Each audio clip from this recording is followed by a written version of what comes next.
पिता, पुत्र और पवित्र आत्मा के नाम पर आमीन। आप सबों को जय यीशु।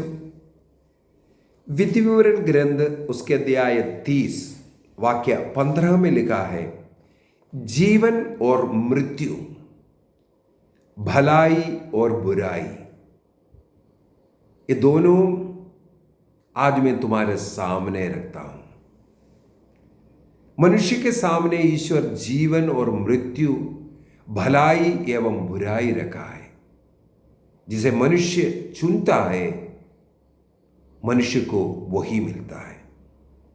उसी प्रकार विधि विवरण ग्रंथ उसके अध्याय 11 वाक्य 26 में लिखा है, आशीष एवं अभिशाप रखा हुआ है। आशीष भी रखा हुआ है, शाप भी रखा हुआ है। कैसे आशीष मिलेगा उसको भी लिखा है। जो प्रभु के आज्ञाओं का पालन करते हुए जीवन जिएगा तो उसके द्वारा आपको आशीष मिलेगा। यदि ईश्वर के वचन से भटकेगा, ईश्वर के उस मार्ग से आप दूर जाएगा, तो आपको अभिशाप का मार्ग होगा। हमारे जीवन में आशीष चाहिए, प्रभु के नियम का पालन करते हुए प्रभु के वचन के अनुसार जीने के लिए कहते हैं। मार्ग बता कर रहा है। जीवन का मार्ग ईश्वर के नियम के अनुसार चलना है। उससे अगर बाया या दाहिने भटकोगे, आप मृत्यु के मार्ग पर चलेगा, अभिशाप का होगा। यिर्मयाह का ग्रंथ अध्याय 21 वाक्य 8 में ये दो मार्ग के विषय में, जीवन का मार्ग एवं मृत्यु का मार्ग के विषय में हमें बता करके दिया है। हम कौन सा चुनेंगे वही मिलेगा। एक और वचन, यदि हम लोग प्रवक्ता ग्रंथ उसके अध्याय 15 को पढ़ेंगे वाक्य 18, प्रवक्ता ग्रंथ उसके अध्याय 15 का वाक्य 18, वहां पर लिखा हुआ है, मनुष्य के सामने जीवन और मरण दोनों रखे हुए हैं। जीवन भी है, मरण भी है। जिसे मनुष्य चुनता वही उसे मिलता है। मनुष्य को चुनने का अधिकार प्रभु ने दिया। ईश्वर ने मनुष्य की सृष्टि किया और मनुष्य को चुनने का स्वतंत्रता दिया है। इस संसार में पाप भी है, पुण्य भी है, जीवन और मृत्यु का दोनों चीजों को रखा। ईश्वर कहते हैं, मैंने ही सूरज को सृष्टि किया, मैंने ही चंद्रमा की सृष्टि की है। सूरज और चंद्रमा, दिन और रात, यह सब प्रभु का सृष्टि है। जो प्रभु में हमें आशीष का, कृपा का, अच्छाई दे रहा है, वही हमारे जीवन में बुराई भी होने देता है। जिस प्रकार अय्यूब के जीवन में बहुत सारे आशीषों से, कृपाओं से भरा हुआ था। अय्यूब के विषय में शैतान स्वयं कहा, अय्यूब का ग्रंथ अध्याय 1:10 में, उसके और उसके सारे धन संपत्ति के चारों तरफ मानो तूने बाड़ा बांध कर करके उसको सुरक्षा दे रहा है। ईश्वर स्वयं उनका सुरक्षा बना है। सक्रेस का ग्रंथ अध्याय 2 वाक्य 9 में पढ़ते हैं, दीवार आपने आग का दीवार बनाकर रखा, अर्थात कोई शैतान, कोई रोग बीमारी उसमें प्रवेश नहीं कर सकता, क्योंकि उसके चारों तरफ आग का दीवार है। इस प्रकार ईश्वर सुरक्षा प्रदान करता है। यदि हम सत्य के मार्ग पर, ईमानदारी के मार्ग पर, जीवन की मार्ग पर, आशीर्वाद का जो मार्ग है उस मार्ग पर चलेगा, तब वो सुरक्षा है। स्तोत्र ग्रंथ 139 वाक्य 5 में लिखा हुआ है, प्रभु हमारे आगे आगे चलता है। सच्चा गडरिया भेड़ों के आगे आगे चलता है और भेड़ें उसके पीछे पीछे चलते हैं। आगे आगे चलता है, इसका मतलब वो सही रास्ता हमें दिखा रहा है। यदि प्रभु का वो मार्ग जानने के लिए हम रोज बाइबल नहीं पढ़ेंगे, प्रभु का वो मार्ग हम नहीं जान पाएगा। इसलिए हमें प्रतिदिन बाइबल पढ़ने की जरूरत है, प्रभु के वचनों को समझने की जरूरत है। सबसे पहले प्रभु का वो मार्ग, सही मार्ग, सत्य का मार्ग, पवित्रता का मार्ग, ईमानदारी का मार्ग पे हमें चलना सीखना है। इसके बाद लिखा है हमारे पीछे पीछे चलता है। पीछे क्यों आता है प्रभु? यदि हमारा पैर कभी फिसल जाए, हमें अपने हाथों में उठाने के लिए प्रभु हमारे पीछे पीछे हैं। और उसी वाक्य में फिर से लिखा है प्रभु हमारा दाहिना हाथ पकड़ कर रखा है। जी हाँ, यदि हमारे दाहिना हाथ पकड़ करके रखा है प्रभु, हमें सत्य का जीवन, ईमानदारी के जीवन, पवित्रता के जीवन में जीना है, वही करना है। हमें शैतान का हाथ पकड़ करके नहीं चलना। प्रभु के साथ जीने वाला, प्रभु के साथ घूमने वाला, प्रभु की बातों को मानते जीने वाला आदम और हेवा ने एक दिन शैतान का हाथ पकड़ लिया, शैतान को सही समझा, उसके द्वारा उनका पतन हुआ। यहां पर यही लिखा हुआ है तुम्हारे सामने जीवन और मृत्यु है। अनेकों बच्चों का जिंदगी आज मोबाइल के द्वारा, इंटरनेट के द्वारा, फेसबुक के द्वारा, अन्य पता नहीं क्या क्या है उसके द्वारा नष्ट होकर के पड़ा हुआ है। अनेकों बच्चे भाग करके शादी कर रहा है। अभी हाल ही में मैं कुछ बच्चों से इस प्रकार का जब बात कर रहा था, मुझे अधिकतर बच्चे जो फेसबुक से हमारा फ्रेंडशिप शुरू हुआ, मालूम नहीं है कैसे फ्रेंडशिप शुरू होता है। यदि आप किसी व्यक्ति को जानता तक नहीं, उस हद तक आप कैसे फ्रेंडशिप उसके द्वारा करेंगे? ये फेसबुक आपके फेस को, चेहरे को कहीं काला तो नहीं कर रहा है। ये फेसबुक में रहते रहते आप अपने चेहरे को कहीं काला तो नहीं किया।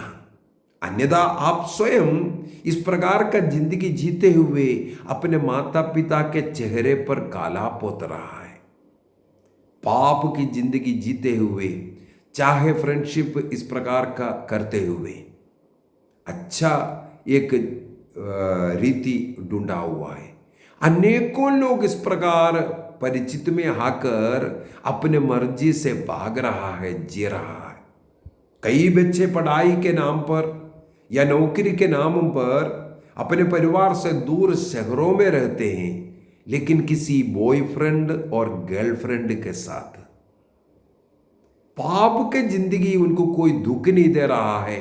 क्षण भर का ये सुख, ये जो आनंद, ये चोरी चोरी पीने वाला, बाइबल जैसे कहते हैं चोरी का पानी मीठा लगता है। एक बार विवाह करने के बाद फिर असली रूप दिखता है। विवाह तक वो मिठास लगता है, एक बार विवाह होने के बाद क्यों फिर अलग होते हैं? इसके बगैर मैं नहीं रह सकता, इस प्रकार बोल करके जीने वाले इसके साथ में नहीं रह सकता, ऐसा डायलॉग में कैसे आते हैं? इसका मतलब शरीर के जो वासना को तृप्त करने के लिए हमने जो कुछ किया वही था, प्यार नहीं था। इसलिए उसको अंधा प्यार कहते, प्यार अंधा है। विवाह इसका मतलब है जिनके आंख खुले हैं उनको देखने के लिए, उनको परखने के लिए देना है। क्योंकि आप तो अंधा प्रेम में, प्रेम अंधा है तो अंधा प्रेम में है आपको कुछ दिखाई नहीं देता है। सब उनके जीवन में सही लगता है, या कुछ भी नहीं तो आपके मन में एक दया आते। एक बार एक बेटी इस प्रकार, वो एक नर्स है, उनके अस्पताल में एक अपाइस बच्चा पड़ा है, युवक पड़ा है। वो एक स्पोर्ट्स में उनका एक्सीडेंट होकर के अपाइस हो गया था। वो बेटी उनका ट्रीटमेंट, उनका देखभाल करने लगी और उनका इस प्रकार दिलचस्पी देख करके उस लड़के का परिवार वाला भी उसका एक उपयोग किया। उस बेटी को उस बेटे को देख करके उन लोग अपना घर जाते, कई दिनों के लिए चले जाते, और ये बेटी के हाथ में दिया, बेटे को थोड़ा देखना, खाना पीना। इस प्रकार धीरे धीरे वो बहुत बड़ा प्यार में आ गया। ये अपाइस पढ़ा है, तो मेरे पास एक काउंसलिंग के लिए बेटी आई, आकर के बोल रहे ऐसा मैं एक लड़के से प्यार कर रहा हूँ। पता किया तो ये है उनका एक पेशेंट है, उनके अस्पताल में वो एक पेशेंट है। सब पेशेंटों को अब प्यार करना चाहिए, एक पेशेंट के रूप में प्रभु के जैसे उनके सेवा करना चाहिए। ये सब अच्छी बात है, लेकिन उन जिनकी ओर विवाह जीवन की ओर वो सोच करके सब लोगों में इस प्रकार का एक विचार आ जाएगा, ये संसार का गति बहुत खराब होने वाला है। अनेकों बच्चे इस प्रकार का जिंदगी, कई लोग सोचते हैं सबके पास एक लवर है ना, बॉयफ्रेंड या गर्लफ्रेंड, तो मुझे भी होना चाहिए। ये वेस्टर्न कल्चर, पश्चिमी संस्कार हमारा संस्कार नहीं है। इस संस्कार को कई लोग पालते हैं, सोचते हैं वही एडवांस्ड लोग हैं। जितने भी इस प्रकार का हीरो हीरोइन जो है, उनका जिंदगी सब तो ऐसे है। कई लोग उनका नकल करते हैं। कोई लोग ये भी सोचता है, हीन भावना में आता है, मेरा कोई गर्लफ्रेंड नहीं तो मेरा कोई बॉयफ्रेंड नहीं। उनको आनंदित रहना चाहिए। हम इस प्रकार का पाप की जिंदगी नहीं, मेरा सब कुछ मेरा प्रभु है। जब उम्र होगा, परिवार निश्चित करेगा, हमारा विवाह समय पर होगा, लेकिन उससे पहले ये जो गर्लफ्रेंड बॉयफ्रेंड खेलते हुए जिंदगी को बर्बाद करता है। विवाह के बाद जो जीवन जीना है वो उसके पहले ही नष्ट कर रखा हुआ है। अनेकों लोगों के साथ ऐसे जिंदगी जीने के बाद, चाहे लड़का हो या लड़की, यदि हम झूठा खाना किसी को खिलाता है तो अच्छा लगता है। यदि आप खाना खा करके रखा है, उसका बाकी कोई मेहमान आया है, क्या आप उनको खिलाएगा? उसी प्रकार आप अपने जिंदगी को, जीवन को बर्बाद किया, नष्ट किया। इस नष्ट किया हुआ उस जिंदगी को, उस शरीर को क्या दूसरों को देना उचित है? प्रभु इसका निंदा करता है। इसलिए पवित्रता की साधना करने की जरूरत है। प्रभु हमसे यही आज की क्लास में बताता है। चाहे मोबाइल हो, इंटरनेट हो, उसके अंदर बहुत सारे अच्छाइयाँ हैं। ये ईश्वर के द्वारा दिया हुआ चीज़ है। हमारा आज का जितने भी एडवांस्ड इलेक्ट्रॉन जो टेक्नोलॉजी है, ये सब ईश्वर के द्वारा दिया हुआ है। ईश्वर ने वो जो अच्छाई के लिए दिया हुआ है, जैसे यूट्यूब है। आज मैं इसके द्वारा हजारों लोगों को रोज बाइबल का वचन सुना रहा हूं, सही मार्ग, अच्छे मार्ग सिखा रहा हूं। आज आप मुझे देख करके ये मार्ग, सत्य, अच्छाइयों को आप सीख रहा है। इसी यूट्यूब के अंदर बहुत गंदगी भी है। आप किसको पसंद करेंगे? इसलिए आज पूछा हुआ है, जीवन और मृत्यु दोनों तुम्हारे पास है। प्रभु बोल करके दे रहा है, प्रभु का मार्ग को पकड़ लो। इस यूट्यूब को अच्छाई के लिए इस्तेमाल करो, गंदगी के लिए नहीं, गंदे फिल्म देखने के लिए, गंदी फोटो देखने के लिए नहीं, बल्कि प्रभु को जानने के लिए क्यों इसको इस्तेमाल नहीं कर सकता? प्रभु को अधिक से अधिक जानने के लिए, प्रभु के साथ जुड़ने के लिए प्रभु ने ये सब सुविधा हमें दिया है। ऐसे वैज्ञानिकों को बुद्धि दिमाग दे करके आज हमारे पास ये सुविधा आया, प्रभु की महिमा करने के लिए। इसके द्वारा हमारी जिंदगी नष्ट करने के लिए नहीं, इसी के द्वारा हमें आशीर्वाद का कारण भी बन सकता है। इस प्रकार का वचन सुन करके जीवन में परिवर्तन ला करके हमें ईश्वरीय आशीर्वाद आ सकता है, और साथ ही साथ ये अभिशाप का भी कारण हो सकता है। ये सब अच्छे अच्छे वचन हैं, ना स्वयं देख रहे, ना दूसरों को देखने के लिए भेज रहा है। हम इसके द्वारा अभिशाप, मृत्यु का मार्ग में जा रहा है। आज प्रभु पूछता है, आप कौन सी जिंदगी को, जीवन को चुनेगा? आइए हम अपनी आंखों को बंद करें। हमारे सामने इस युवावस्था में, बचपन में या वैवाहिक जीवन के अंदर भी ये चुनौती है। जीवन और मृत्यु हमारे सामने रखा हुआ है। आशीर्वाद और अभिशाप दोनों रखा हुआ है। आप कौन से मार्ग पर जाना चाहोगे? भलाई भी है, बुराई भी है। आप कौन सा उठाना चाहेंगे? कौन सा कार्य करना चाहेंगे? अच्छा कार्य, भले कार्य, आशीर्वाद का कार्य, जीवन का मार्ग हमें चुनना है। जिस प्रकार जोशुआ ने कहा, मैं और मेरा परिवार प्रभु की उपासना करूंगा, अन्य देवी देवता पराये लोगों के सामने मैं नहीं झुकूंगा, मैं और मेरा परिवार मेरे यहोवा, मेरे ईश्वर का उपासना करेंगे। हमें यही निर्णय करना है। मेरे जीवन में बुराई नहीं देखूंगा, बुराई नहीं करूंगा, बुराई नहीं बोलूंगा, बुराई नहीं सुनूंगा। ये एक निर्णय करना है। चाहे जीवन में ऐसे लोगों से हमारा मुलाकात हो जो पाप की जिंदगी जी रहा है, दोस्ती लेकर के आया। प्रवक्ता ग्रंथ 21 वाक्य 1 और 2 में लिखा हुआ है, सांब की सामने की तरफ दूर भागो, पास में आएगा तो वो काटेगा, डसेगा। पाप का दांत सिंह की दांत के समान है, वो आपकी आत्मा को नष्ट कर देगा। हमारी आत्मा को हमें बचाना है। पाप का अल्पकालीन ये जो सुख, उसको हम त्यागेंगे,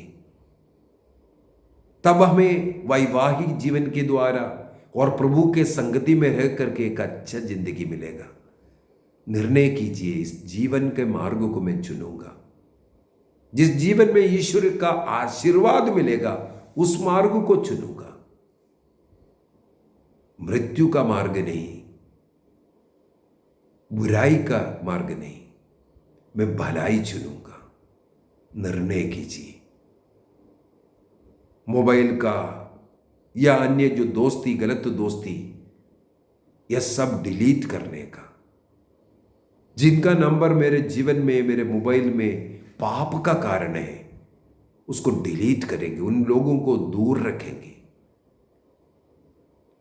ये मोबाइल, इंटरनेट, ये दोस्ती पाप का कारण नहीं हो। आध्यात्मिकता में ऊपर उठने के लिए ये सहायक हो, सिद्ध हो, इसके लिए हम प्रयत्न करेंगे। पिता, पुत्र और पवित्र आत्मा के नाम पर आमीन। आप सबों को जय यीशु। प्रभु आप सबों को अनुग्रह, आशीष प्रदान करें।